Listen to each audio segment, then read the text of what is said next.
She's going to end up getting us into World War III. We're not going to let that happen.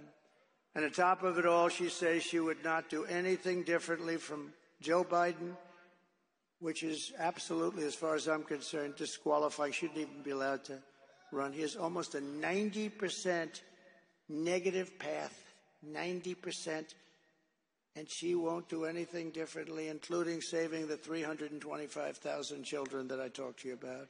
Let's take one quick look. Would you have done something differently than President Biden during the past 4 years?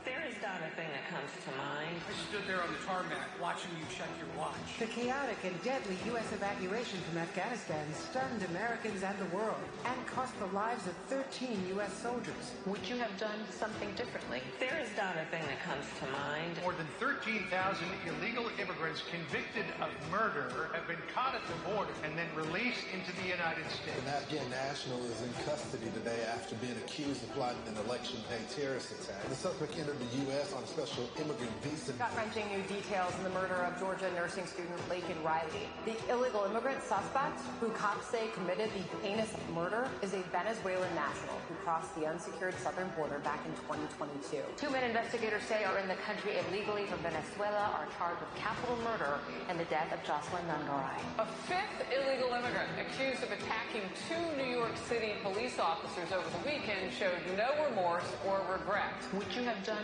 something differently? There is not a thing that comes to mind. Only 18% say the economy is in excellent or good condition. US inflation has hit a new 40-year high, increasing by 9.1% over the financial year. The cost of homes have spiked. Home buyers need to earn 80% more than they did in 2020 to afford a house. Were you the last person in the room?